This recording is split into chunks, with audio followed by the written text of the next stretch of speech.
A title: Autopsies in Cases of Potential Elder Neglect.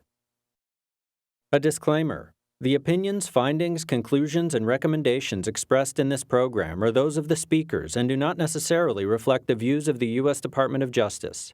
This project was supported by the U.S. Department of Justice's Elder Justice Initiative and the Office on Violence Against Women. Portions of this program are protected by copyright. If you would like to copy, display in a public setting, adapt, or distribute this program, please contact elder.justice@usdoj.gov. An interview. Dr. Lubin, can you tell us about the process by which you conduct an autopsy on a case of possible elder neglect? Dr. Micheline Lubin, Associate Medical Examiner, King County Medical Examiner's Office, Seattle, Washington. We are called by outside agencies, whether it's the police, hospital, who are mandated reporters, first responders, nursing homes, funeral homes, or family members or friends of deceased who might have been involved in a case of elder neglect or abuse. So typically when those bodies come in, we take photos, external photos, as we do with all autopsy or non-autopsy cases. And then an external examination is performed where we, in addition to recording the height, the weight, the eye color, the hair color, any scars or tattoos, we look for any types of injuries or bed sores or pressure ulcers that they may have, where they are located, how deep they are, whether they are infected or whether they have been attended to medically. We also look to see the body habitus of that person to see whether they're dehydrated, whether they are malnourished, or whether they've been properly cared for, whether they are clean or if they are disheveled, dirty, or if they smell. We look for everything that might allude to the fact that somebody was not taking care of them. And so those are things that we do externally. After all that has been recorded, we then do an internal examination where we look for any evidence of disease or that might be related to, say, if they have a pressure sore, like pneumonia. We also look for natural diseases, like if they have heart disease, if they've had a prior stroke, if they have any evidence of, say, dementia. And why would you look for evidence of dementia? It's typically people who have dementia that are more vulnerable than those who are a little bit more alert. Typically, a person with dementia isn't able to care for themselves the way somebody who doesn't have it would. They would most likely not be able to remind themselves to eat, to bathe, to go to the doctor, to dress appropriately, to maintain a clean environment, and to maintain their bills. So they lose all of their executive functioning and require the aid of somebody else to help them with their daily living. Can I ask you how you would determine whether someone might have dementia in an autopsy? We would do a neuropathological examination whereby we look at the brain, we see how much it weighs, we see whether it's normal size and configuration or if it's shrunken, small for that person. And then we, of course, examine it and we look under the microscope at the tissue sections that we take, which would typically be the hippocampus. And we look for any evidence of neurofibrillary tangles, what we call vacuolar degeneration, anything like that that would indicate that that person had Alzheimer's or some sort of dementia. And you talked about looking for brain atrophy. Correct. Is that consistent with Alzheimer's or something else? That is very consistent with Alzheimer's, but it also can be seen in other diseases. Okay, so it's sort of one factor that you might see in somebody with dementia. Correct. And the tangles you mentioned, is that consistent with Alzheimer's? That is true. What if someone has vascular dementia? Is there any physical evidence you can see of that? Yes, typically we can see changes, like again, under the microscope, we can look at the blood vessels to see what type of changes they have, whether the blood vessels are hardened, called amyloid change.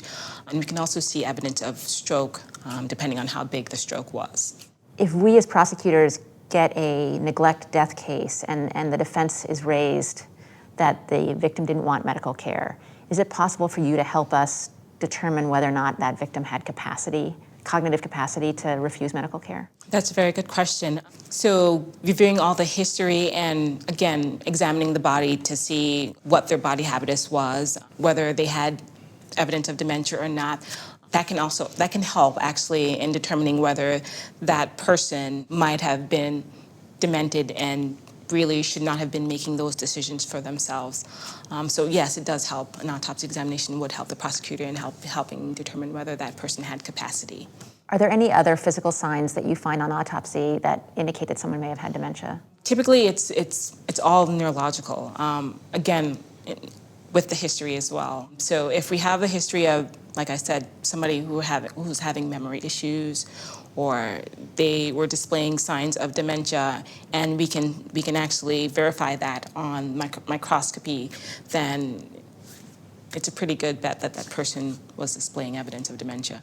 Where the other agencies come into play, again, they find out whether, especially Adult Protective Services, they find out whether who was taking care of this person, whether the caretaker knew that this person had illnesses, whether the caretaker was attentive to the illnesses or the injuries that they were suffering and took them to receive medical care, were changing their bandages, where they were feeding them appropriately, whether it was being documented, whether that person was refusing care or was allowing care to be administered to them. And again, they also find out whether the caregiver was competent enough to be responsible for the level of care that the elderly person required. And so we're not able to make that determination ourselves. And so again, we rely heavily on other agencies to do that part of the investigation and relay that to us so that can help us make our determination on cause and manner of death. Can you give us an example of how you would find cause of death in a fairly typical adult neglect case? If we had a person that, say, was bedbound or wheelchair-bound, unable to move around very easily without the aid of another person, they had somebody who wasn't being very attentive to their needs, if they left them, say, in bed or on the chair all day long without turning them, without changing their Depends or not, then you would have a person who would essentially urinate on themselves, go to the bathroom on themselves, and they'd be at risk for skin breakdown. And also sitting in one position or lying in one position all day, their bones would be pressing against their skin, which will cause additional skin breakdown. And when that skin breaks down, any type of bacteria that was on their body will then get into that wound, and that wound will then become infected, which would cause that person to get bacterial infection, which can then travel to the heart, the lungs, anywhere it wants to, and cause pneumonia or an endocarditis. And so that is how we relate, what happened to that person. And then you also have to think that you have a vulnerable adult with probable other health issues that puts them at risk for any type of bacterial infection.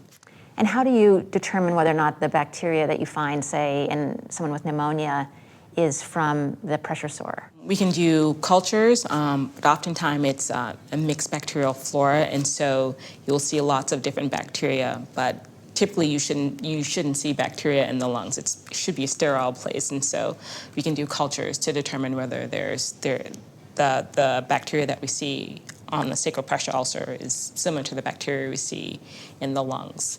What other physical signs or symptoms give you concern that a person you're doing an autopsy on has been neglected besides pressure sores? We look at the body habitus of the person, whether they are, say, malnourished, if they're thin, they're wasting away.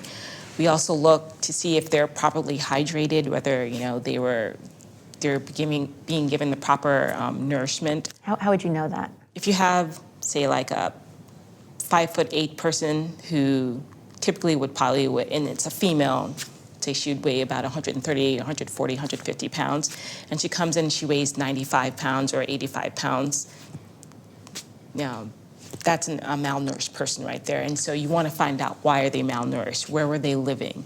Who was taking care of them? Were they living by themselves and had no family to take care of them? Were they at the final stages of dementia where they just weren't eating, but they were actually receiving adequate medical care? And everything was documented that this person has not been eating, is at risk for choking or aspiration. So we want to know whether, in that case, okay, that person was malnourished. What were they doing? What was the caregiver doing in order to mitigate the lack of nourishment that they were receiving? Were they taking them to the doctor to see what was going on? Were they aware? Were they cognizant of the needs of this person? Were they trying to fix that? So it's really circumstantial in all of these cases, isn't it? Correct. Okay. And what about dehydration? Is there a way that you all can tell whether someone's severely dehydrated? Yes, typically they would have dry mucous membranes. They would have what we call tenting of the skin when it's checked for what we call turgor. So those are the signs: lack of urine production, sunken eyes. So those are things that we look at. What about kidney disease? Is that commonly something that happens to victims of elder neglect? They can go into renal failure. Difficult to determine post-mortem, but yes, that is a risk for for dehydration, renal failure. Any other physical signs that you see besides the ones we've just talked about? You can have injuries if somebody were, say, beating an elderly person, if they're roughly mishandling them. So those are other things that we look for, any types of injuries not related to pressure sores. Do you ever see injuries that are consistent with someone having been restrained in some way? You might be able to see bruising or abrasions on the wrist or on the legs, the ankles. What advice do you have, Dr. Lubin, for prosecutors who are handling cases of potential elder neglect? The investigation of elder neglect is very involved. It requires the interaction between medical examiner's office, adult protective services, police or investigating agency, as well as prosecuting attorney's office.